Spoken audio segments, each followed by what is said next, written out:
주여, 우리의 눈을 열어 주의 말씀에서 놀라운 것을 보게 하옵소서. 아멘. 너희가 거듭난 것은 썩어질 씨로 된 것이 아니요 썩지 아니할 씨로 된 것이니 살아있고 항상 있는 하나님의 말씀으로 되었느니라.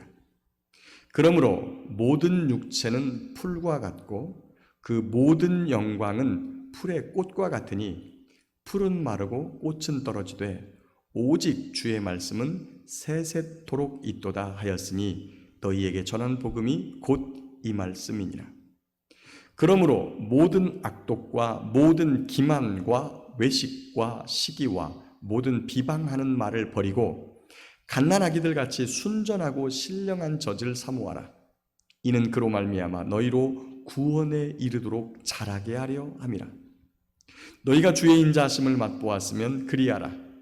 사람에게는 버림받았으나 하나님께는 택하심을 입은 보배로운 산돌이신 예수께 나아가 너희도 산돌같이 신령한 집으로 세워지고 예수 그리스도로 말미암아 하나님이 기쁘게 받으실 신령한 제사를 드릴 거룩한 제사장이 될지니라.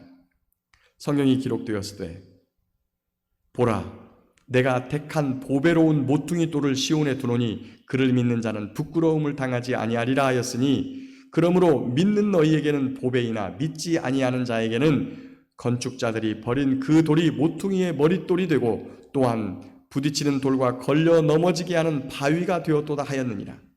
그들이 말씀을 순종하지 아니함으로 넘어지나니 이는 그들을 이렇게 정하신 것이라.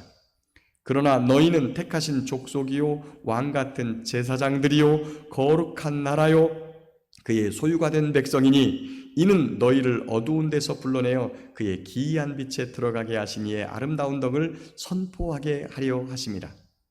너희가 전에는 백성이 아니더니 이제는 하나님의 백성이요 전에는 긍휼을 얻지 못하였더니 이제는 긍휼을 얻은 자니라. 사랑하는 자들아, 거류민과 나그네 같은 너희를 권하노니 영혼을 거슬러 싸우는 육체의 정욕을 제어하라.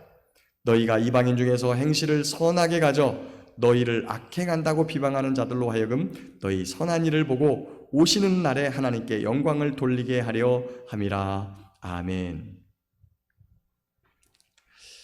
옛날 어렸을 때 읽었던 동화책 중에 왕자와 거지라는 동화책이 있습니다.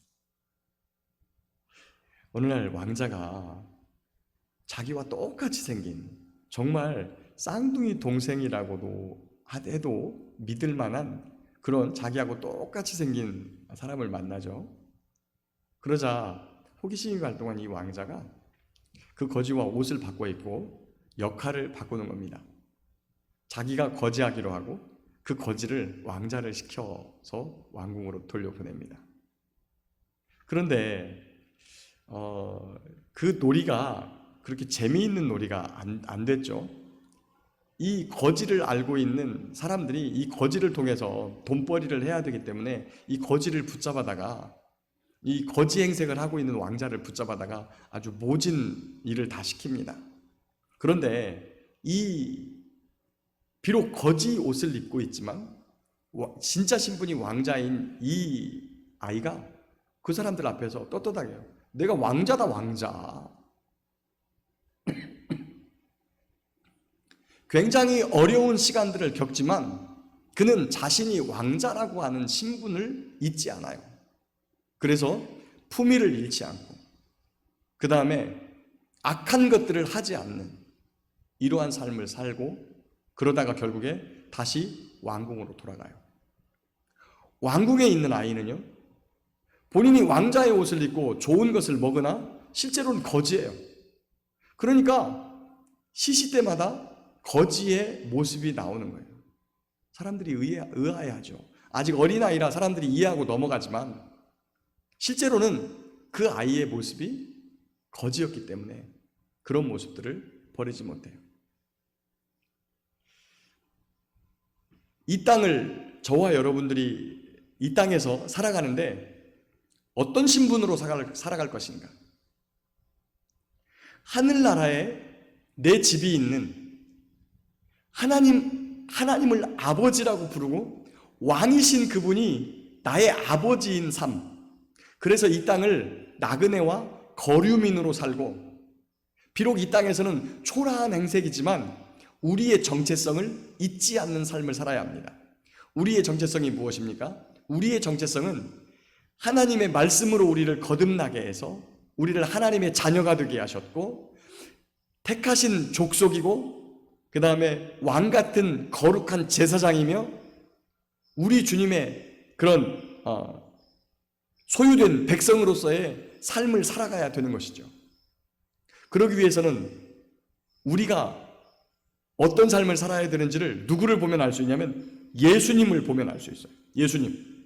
예수님은 비록 육체의 모습은 아무런 사모할 만한 게 없고, 그 다음에 그의 마지막이 사람들에게 잡혀 죽인 바 되었어요.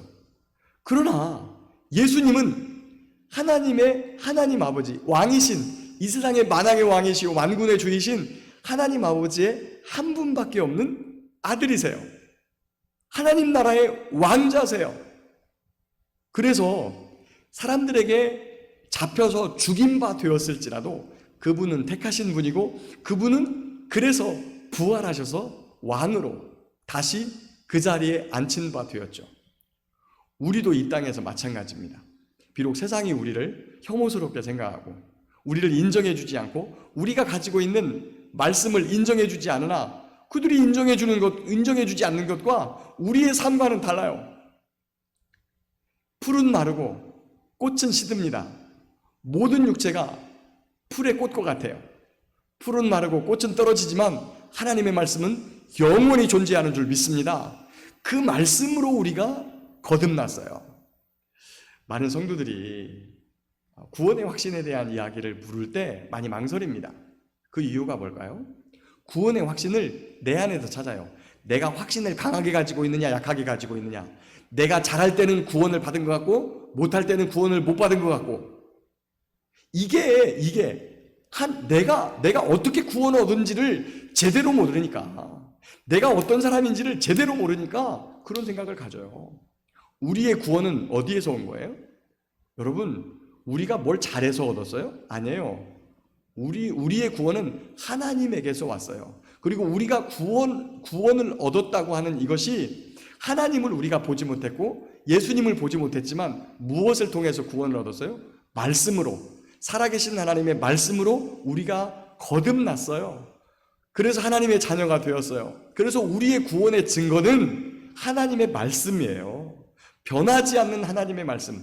우리의 구원의 증거는 우리를 그처럼 사랑하셔서 독생자를 우리에게 내어주신 하나님 아버지의 사랑이에요. 우리의 구원의 증거는 우리를 사랑하셔서 십자가에서 죽으시면서까지 내 영혼을 구원하신 우리 주 예수님이세요. 우리의 구원의 증거는 죄와 악과 함께 알 수 없으면서도 죄인 안에 돌아오셔서 죄인을 돌이키게 하시는 성령님의 능력이고 은혜예요. 그것이 우리가 구원 얻은 증거예요.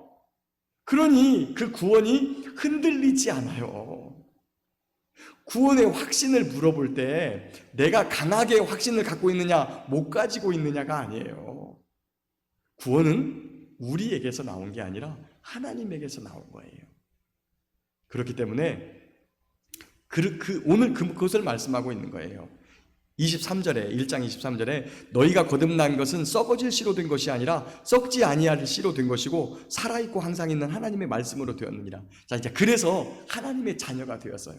하나님께서 만세전부터, 창세 전부터 우리를 택하시고 그리스도 안에서 예정하셔서 우리를 하나님의 백성이 되게 하셨죠. 그 부분에 대해서 뭐라고 말씀하시냐면 9절에 너희는 택하신 족속이요 왕같은 제사장들이요 거룩한 나라요 그의 소유가 된 백성이니, 이렇게 말씀을 해요.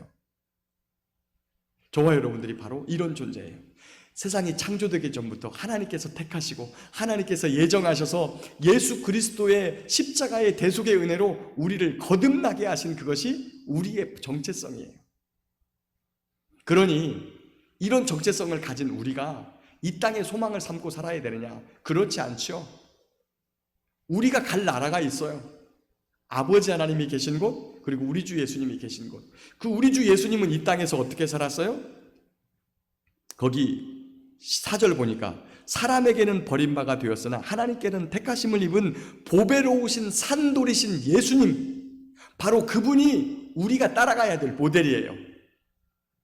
아무든지 나를 따라오려거든 자기를 부인하고 자기 십자가를 지고 나를 따라올 것이니라. 바로 예수님이 가신 길이 우리가 따라갈 길이에요. 그러니까 이 땅에서 당하는 고난, 이 땅에서 당하는 환난, 때로는 죽음까지도 우리를 막을 수 없는 이유는 우리 주 예수님이 이미 그 길을 가서 생명의 길로 터놨기 때문이에요. 그래서 이제 그 길을 따라갑니다. 그런데 세상 사람들이 우리를 비방하고 그 다음에 혐오 세력으로 몰아갈 때 무엇 때문에 몰아가는 거죠? 그들의 가르침은 그들이 믿는 종교는 못된 것이다, 악한 것이다, 필요 없는 것이다, 쓸데없는 것이다, 이렇게 우리의 삶을 비방해요.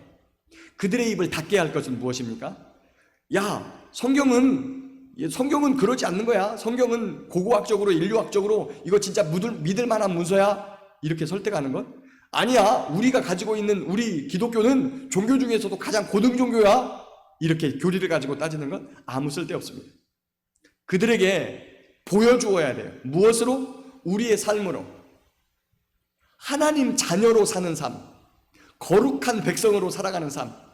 그래서 2장 1절에 모든 악독과 모든 기만과 외식과 시기와 모든 비방하는 말을 버리고, 우리가 거듭났다라고 하는 것은 이 악한 삶에서 우리를 구원하시는 하나님의 은혜로 거듭났으니까 이런 것들을 버려야 되죠. 그리고 이제 거룩한 삶으로 나아가는 겁니다. 믿음과 소망과 사랑과 인내와 긍휼과 자비와 헌신과 오래 참음과 이런 삶으로 그들에게 보여주는 것이 바로 우리가 믿는 믿음의 도리가 바른 것이다, 선한 것이라는 것을 보여주는 것이죠. 또 이것은 우리를 구원하시는 하나님의 아름다운 덕을, 우리가 왜 그런 삶을 살아요? 어떻게 우리가 그런 삶을 살 수 있죠? 우리를 구원하신, 우리를 위해서 십자가에서 대신 죽으신 예수님 때문에 그런 삶을 살 수가 있기 때문에 우리의 삶은 그런 예수님을 선전하는 게 되는 거예요. 이게 바로 증인의 삶이고, 9절 끝에 보면 너희를 어두운 데에서 불러내어 그의 기이한 빛에 들어가게 하신 이의 아름다운 덕을 선포하게 하려는 것이다 라고 말하는 거죠. 그래서 이런 삶으로 말미암아 12절에 너희가 이방인 중에서 행실을 선하게 가져 너희를 악행한다고 비방하는 자들로 하여금 너희 선한 일을 보고 오시는 날에 하나님께 영광을 돌리게 하려 함이다 라고 말씀하고 있습니다. 사랑하는 성도 여러분, 오늘도 세상 가운데 살아가면서 힘든 일도 있고 어려운 일도 있고 또 부족한 일도 있고 또 병들어서 신음하는 일도 있고 세상 사람들의 비난도 있고 악한 자들의 회방도 있습니다. 그런 이 세상을 승리함으로 살아갈 수 있는 비결이 무엇일까요? 내가 누구인지를 바로 아는 거예요. 내가 누구인가? 바로 말씀으로 구원받고 예수님을 따라 살아가는 거룩한 백성, 왕같은 제사장, 하나님의 아들, 하늘나라의 왕자가 우리의 정체성인 거예요. 이런 마음을 가지고 오늘도 세상을 향해서 가슴 쫙 펴고 당당하게 이겨나가고 믿음으로 승리하는 저와 여러분들 되시기를 예수님의 이름으로 축복합니다.